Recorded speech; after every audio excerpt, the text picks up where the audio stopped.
Izzy, 27, and I, 26 female, have been friends since birth. We were practically raised together. We were closer in college, but after that we drifted apart a little. I still had a strong bond with her up until recently. She'd been there for me a lot, and I've been there too, so it's tough in this situation. After college, when Izzy was 23, she went on a few dates with Jake, my fiance, but then told him she wasn't interested in anything serious. Even though I was her best friend, I didn't know Jake because she often got asked out, but only a few turned serious, so I knew about her boyfriends but not necessarily her dates. I moved in with Izzy almost a year after that and we got close again. It was after this that I met Jake. We quickly became good friends. I used to talk about him to Izzy a lot, but when I showed her his picture, she recognized him and told me about her dates with him. Friendships were more important to me than any guy back then, so I asked her if it was okay to date him because I liked him a lot. She said she had no problem and joked about it ever becoming a relationship, which I took as a joke. Jake and I became serious very quickly. He's my soulmate. By then though, Izzy and I had lost touch since I moved in with Jake and work became more of a priority. Right until I got engaged, she used to joke to both Jake and me that she didn't think we would be this into each other, and at that time I saw it as funny because Jake is the opposite of me. After I got engaged, she became very weird.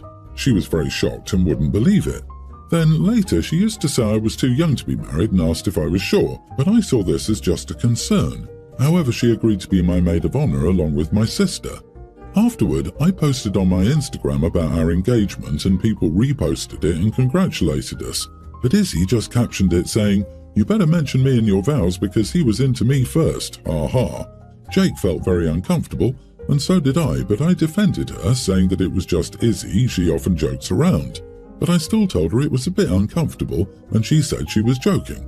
Recently, we hosted a dinner party, and that day, Izzy just kept telling all the friends and family gathered that Jake dated her first. She let me have him and stuff like that.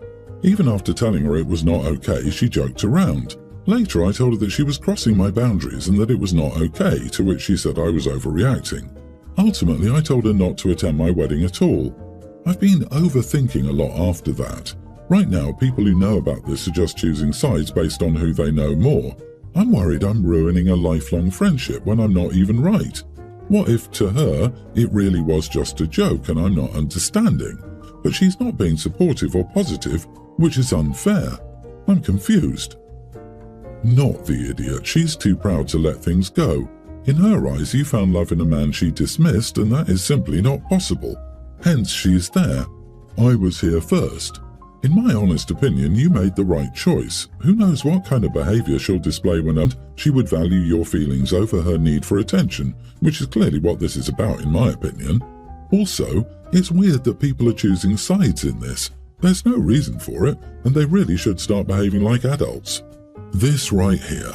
It's one thing to make awkward jokes, it's another to make awkward jokes constantly. When confronted by OP, the correct reaction should have been, "Oh my gosh, I'm so sorry, I didn't realize it was upsetting you, it won't happen again." However, since Izzy doubled down, I bet she knows what she's doing and is very jealous of OP, and anyone choosing Izzy's side has freed up space for OP to invite others to her wedding.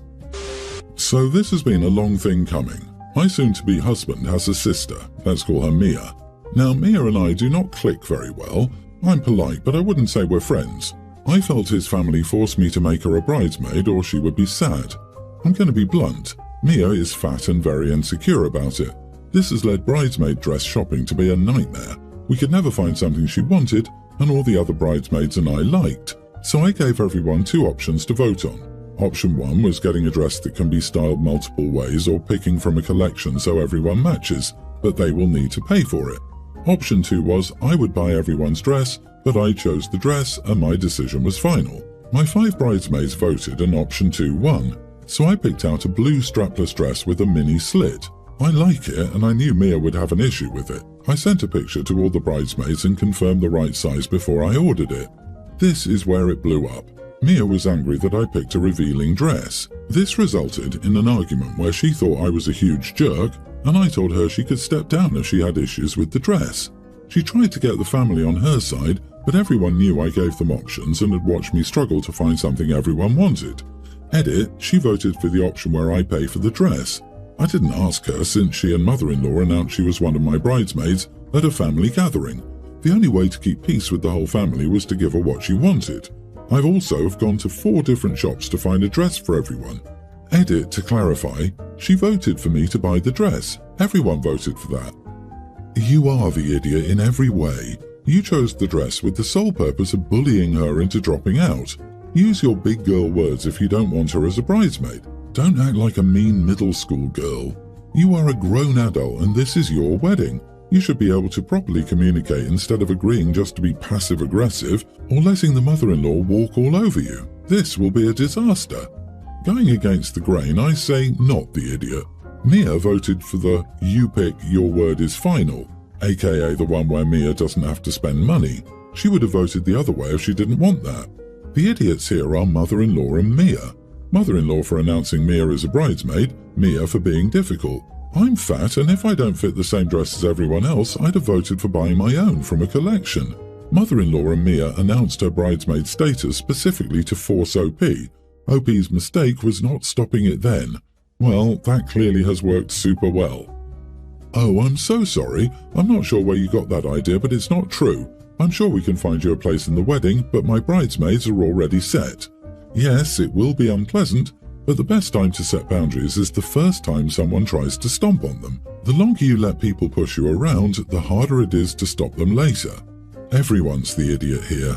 Your mother-in-law for trying to shoehorn Mia as a bridesmaid, and you for not having the backbone to say that you will not have Mia as a bridesmaid. Neither of you is doing Mia any favours by coddling her, instead of enforcing the crucial "not everything is going to go your way" lesson from the start. My wife Whitney, 31, and I, 32 male, have been married for 7 years, and we have a young grammar school-aged daughter together. My daughter's favourite bedtime story is a story I made up about 2 princes who fell in love. It's a fictionalised kiddie version of the love story of me and my first boyfriend. I regret making up the story. My wife handles the bedtime routine now. I found out that my daughter still loves that story and asked her to recite it every night. My wife tells her the story, tucks her into bed, and then cries for the next few minutes. Every night. It makes her miserable. I ask her to stop telling our daughter the story. She refused, saying it's our daughter's favourite story and she wouldn't take away the magic from her. I told her that it makes her depressed and miserable every time. My daughter came down and saw us arguing about it. We weren't shouting or yelling, but she saw her mom crying again. My daughter feels guilty because she found out her mom cried after telling the story. My wife says that parenthood is sacrifice and she doesn't want to take anything away from our daughter. I just don't want her sobbing every night. Am I the idiot? Edit, he was my first love. I was so in love with him. My life was carefree when we were together, but he broke my heart. When we broke up, my wife was a short rebound to take my mind off everything. Protection failed and she got pregnant. We got married because I didn't want our daughter to grow up in a broken home like I did.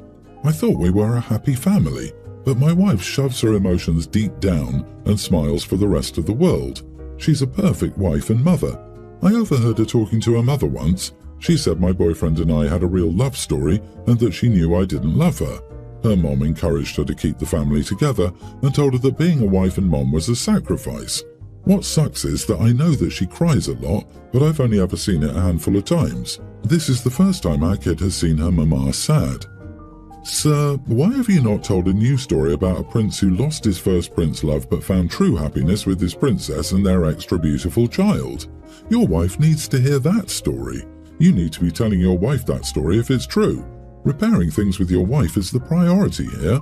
Kids cannot always get what they want, and that is okay. That's not how OP feels. He may, I'm sure he does, love his daughter, but if you read between the lines, he lost his true love, boyfriend, and his wife is not the newfound love of his life. OP explained that the ex was their first love and they were so in love with him. The wife ended up being a rebound after the split, protection failed, and she wound up pregnant. So OP married her because they didn't want the baby to come from a broken home. So I can understand why it would be a bit painful for the wife, especially in knowing that her partner didn't marry her out of love but due to circumstances. Holy crap, LMAO. Now that's a bedtime story. I went from feeling bad for them to just laughing at them. Getting married because the children is always a great decision. It blows my mind that OP wants her to stop crying, but is not willing to do a damn thing to make her feel cherished or loved. I'm so incredibly sad for your wife. She really doesn't have anybody who loves her, does she? You are the idiot, OP, for pretending everything is fine in your home. Yeah, bruh, why are you telling your child a love story about your ex? Your wife isn't happy, you piece of crap. You told your child a love story about your ex. Of course she's going to be miserable. Your marriage is a crumbling hot mess. Your wife is emotionally harming herself to make your kid happy. You married your wife because she got pregnant, and you were only dating because you were on a break with someone who is your great love. After 7 years of marriage, you still consider the other dude the love of your life, and you made up a story that glorifies the love and told it to your kid? Wow. Just wow. I lost my daughter Abby 7 years ago. She was married to Scott and had 3 children with him, who are now tweens and a teen. Scott and my grandkids stayed part of the family, and last year Scott remarried. His current wife is Beth. We all knew Beth for a few years before the wedding, and she was always very friendly, though at times she could be a little pushy. Scott would always handle that, though. After they got married, Beth's pushiness got worse, and Scott appeared to have lost control. Beth was upset when she dropped my grandkids off one day that we hadn't added photos of her to our house and commented as such. Our living room has a display with pictures of our kids and their weddings. She felt her and Scott's wedding should be there.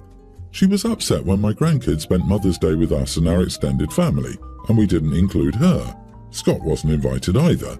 Mother's Day is a bit difficult for him due to a bad relationship with his mother, but Beth said we should invite her too because she's part of the family, and then she said she's one of our kids too.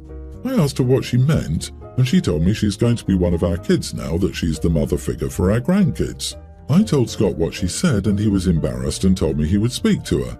Beth was also upset when my husband posted on Facebook to say something about our kids, and she didn't get mentioned as one of our kids but as Scott's wife. We mentioned Scott and how wonderful he was to Abby and how wonderful he is as a father. We were all together for my grandson's birthday and he wanted a mom's side photo. Beth attempted to get into the photo, and when Scott tried to remind her, she said she was part of the family now. He pulled her aside and the photo was taken without her. But she told one of my sons after that she felt like we weren't treating her as a daughter, and then said Scott never treated her as a lesser wife. We saw them a little over Christmas, and Beth was upset that we got them a joint gift, for her and Scott, instead of getting her one alone. She told me she's tired of feeling like she's not really family, and she says she feels like we always put Abby first when she's here now. I saw red after this, and I told her she could never take my daughter's place, and the fact that she ever thought she could was outrageous. She told me the kids call her Mom, and they think the world of her, so why wouldn't we? I told her the kids have always called her Beth when I hear them, and she turned around and said that's our fault because the kids should be calling her Mom and they don't. She lost it from there. Beth stormed out and I explained what happened to Scott. He apologized and left the kids with us so he could speak to her. I think they worked it out, but Beth said I was needlessly cruel, to imply she's not as good as Abby and doesn't deserve to be our daughter. Am I the idiot? Not the idiot, I mean, she sounds unhinged. No logic would suggest she would ever be like a daughter to you, even if your grandkids do consider her a mother figure, now or in the future. That's not a transitive relationship. She is married to your daughter's widower. That's it. There's no familial relationship between you and her, and if she's consistently pushing this gonzo, replace Abby in every aspect of her life agenda, that is honestly kind of scary. It sounds really weird. You've included Beth in what you are comfortable with, but you're not obligated to treat her like your daughter. It's bad enough that Beth is trying to erase Abby as the kid's mother, but to try and replace Abby as OP's daughter is disgusting and disrespectful. Are we sure Scott or Abby didn't cross paths with Beth before Abby died? I'm not saying Scott cheated, but Beth sounds obsessed with becoming Abby or taking Abby's life for herself. I would like to know what's going on in the house. Are Abby's pictures still up? Are the kids allowed to talk about their mother at home? I mean, this can't be a compartmentalized thing, right? If she's this obsessed with becoming Abby to Abby's parents, what is she saying to teachers and everyone else in the kids' lives? The fact she had to physically be held back from getting into her stepson's mother's side of the family pic is super alarming. Oh boy, I'm so tired of this. My son and my daughter-in-law are staying with me to save money. I cook and we have a serve-yourself policy. The thing is, she will eat a lot more than me. For example, if I made chicken, I would eat only 1 chicken breast and she would have 3. Basically, she eats a lot more than me, and I don't substitute for low-calorie stuff. I won't use skim milk instead of cream, for example. She is overweight and has been going on about how it doesn't make sense that I'm much smaller. I asked if she was joking, and she confirmed that she didn't understand why she was gaining weight. I told her that she eats a lot more than me, so of course she's bigger. This started an argument about how I was shaming her and not being a good host. My son wants me to apologize, but I find it ridiculous, and this is common sense. 3 chicken breasts in one meal, and she doesn't know why she's big, and you not being a good host. They live at your place and you cook for them, and she just didn't like the answer to her question. Don't ask if you'll be butthurt about it. Not the idiot and tell her, "Daughter-in-law, I'm sorry my cooking isn't working out for your diet. I'll stop making you and my son's portion. That way you can pay for and cook yourself food and have power over your diet. I wouldn't want to sabotage your weight loss goals somehow." This. It's one thing complaining, but another when she's being cooked for and fed. I was living with my partner and his mum for a while, and I didn't want to eat the type of food she cooked, so my partner and I started cooking for ourselves, and that was that.